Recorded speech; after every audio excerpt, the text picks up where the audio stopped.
If we were to envision the Earth in civilization's formative years, in terms of human consciousness, we would see it as a vast globe, most of which was dark. Yet scattered in this darkness, bright spots would catch our eyes.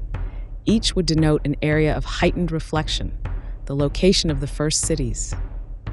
This is Session 2, Ancient Egypt, in a course titled History as an Evolution of Consciousness, and that is an aspect of a larger view, evolution of consciousness theory. In this session, we look at the most expansive of the world's early civilizations, Ancient Egypt.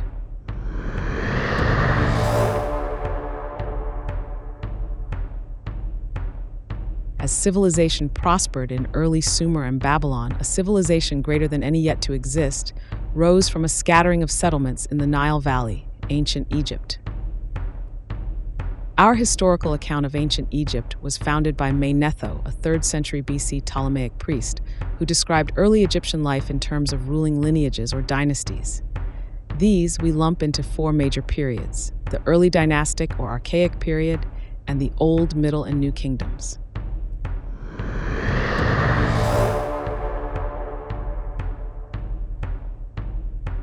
The Archaic period dates from about 2925 BC to 2575 BC and includes the 1st, 2nd, and 3rd dynasties. Some Egyptologists also include a Zero dynasty, which represents the period's first 150 years. The climate along the Nile was lusher than it is today. Evidence of settlements ranges from the delta into what are now the low desert regions of Sudan and southern Egypt.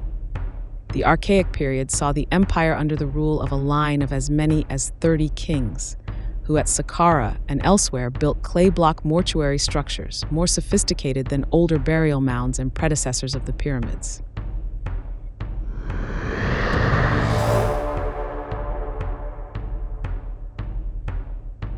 From an architectural standpoint, a clear line of evolution is visible in the engineering of pyramidal structures. Funeral mounds, or simple piles of earth, preceded mortuary structures, square or rectangular constructions made of clay block walls with the space inside filled with dirt. Mortuary structures gave rise to the simple earthen pyramid, or a pyramid-shaped pile of dirt and stone. Simple earthen pyramids were followed by the step pyramid.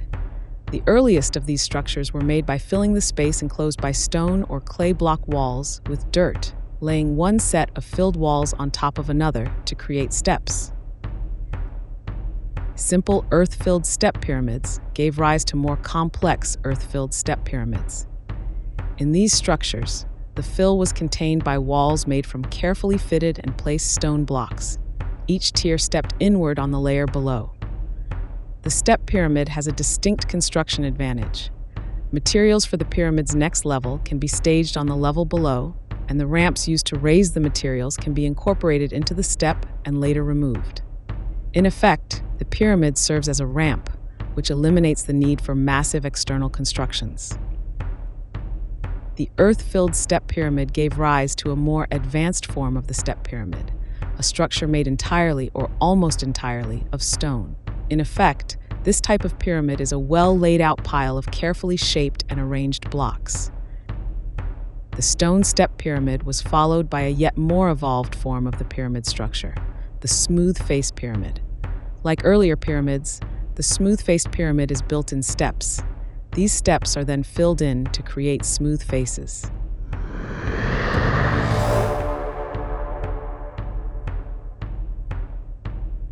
The capital of the Old Kingdom, which dates from about 2575 BC to 2130 BC, and includes the 4th through the 8th dynasties, was at Memphis.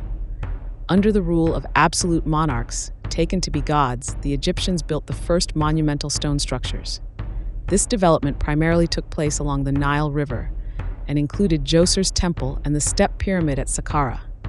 It also included the Pyramid Complex at Giza. There, the Great Pyramid of Khufu stood some 146 meters or 480 feet high and contained as many as 2.3 million stone blocks that on the average weighed 2.5 metric tons each.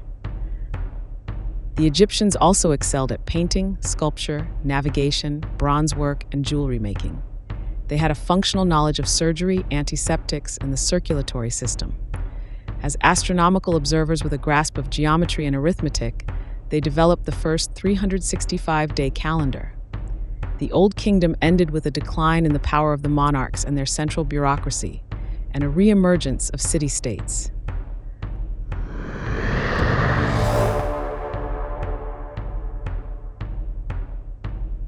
In Sumer, life revolved around political and military struggle.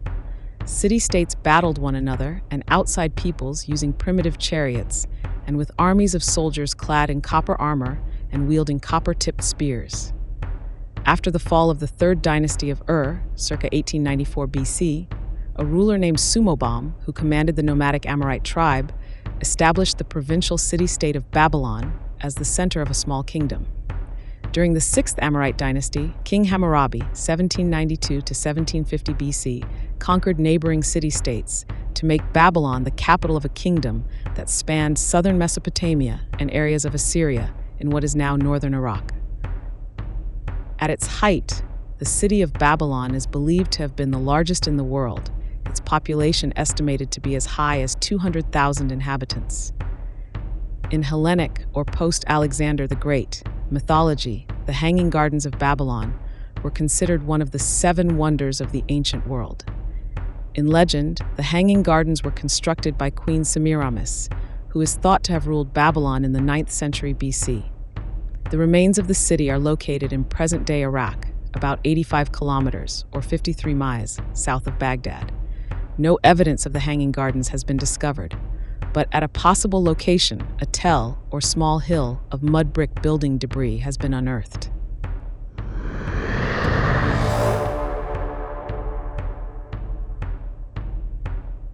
The Middle Kingdom, which dates from the end of the Old Kingdom to about 1550 BC, includes the 9th through the 17th dynasties. While in Mesopotamia, the Akkadians conquered Sumer and adopted Sumerian culture, only to be incorporated into the Babylonian Empire. In Egypt, powerful regional leaders rose in Thebes and Memphis. As a result of this division, art became provincial, and no truly monumental architectural works were constructed. The 12th dynasty, however, marked the reunification of Egypt under Amenhotep I and a line of successors, and ushered in another golden age of art and literature. As before, however, the empire's fortunes would be up and down. On the move out of Western Asia, the Hyksos took control of the Nile Delta, opened it to Phoenicia and Palestine, and initiated a period of turmoil that lasted more than 200 years. During the 17th dynasty, the Theban ruler Kamuz and his brother Ahmose I drove out the Hyksos and again reunited Egypt.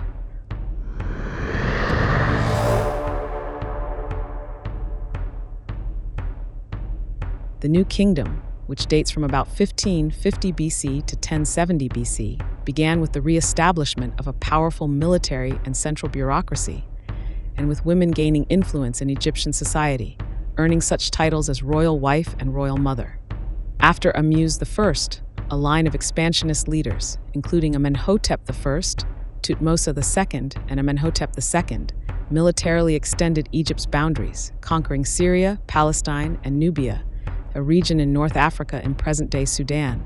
The diplomacy of Amenhotep III maintained the balance of power among Egypt's neighbors and established an era of peace, art, and architecture. Egypt's polytheist religion, or one with many gods that have different powers and spheres of influence, however, faced a challenge. Amenhotep's son, Akhenaten, married to the legendary first wife Nefertiti, founded the world's first major monotheistic religion, based on the idea that the sun god Aten was the sole, all-powerful, all-knowing force in the universe. In honor of Aten, and to demonstrate the power of his god, Akhenaten abandoned the Egyptian capital of Thebes and built a new capital, Amarna, the horizon of Aten. Nefertiti devoutly followed her husband and his god, but in time fell out of favor and was replaced by one of her 6 daughters, Meritaten. Akhenaten's successor and son-in-law, Tutankhamun, known for his gold-laden tomb discovered in the Valley of the Kings by the British archaeologist Howard Carter in 1922, renounced the universal power of the sun god Aten and, prior to his death at the age of 19, returned Egypt's capital to Thebes. To be accurate, some Egyptologists believe that Tutankhamun was Akhenaten's son-in-law. Others believe that he was Akhenaten's biological son by a wife other than Nefertiti. Tutankhamun was succeeded by Ramses I, his son Seti I, and Ramses II. Among the greatest of the ancient world's leaders, Ramses II led campaigns against Syria, Palestine, the Libyans, and the Hittites. Ramses also led Egypt into a period of monumental construction. He built Ramatheum, the mortuary temple at Thebes, Abu Simbel, the hypostyle hall in the Temple of Ammon at Al-Karnak, and, with enslaved Hebrew labor, the city of Pi Ramses on the Nile Delta.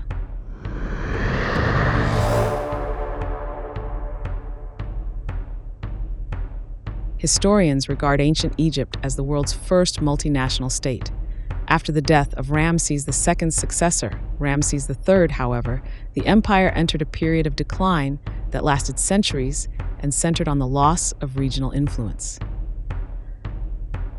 In the mind of Manetho, Egypt's ancient period ended in the 30th dynasty, when after a succession of Egyptian and foreign rulers, Egypt was conquered in 322 BC by a civilization and great warrior from across the Mediterranean, the Greek Alexander the Great.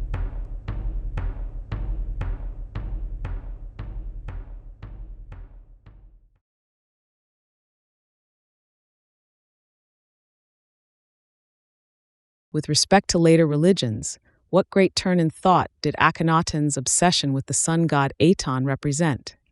From the standpoint of the creative process and evolution's leading and trailing arrows, what does Egypt's return to polytheism tell us? With our look at ancient Egypt, we complete session 2 in our course on civilization's ascent from the standpoint of evolution of consciousness theory. Our course titled History as an Evolution of Consciousness continues in session 3, Ancient Greece.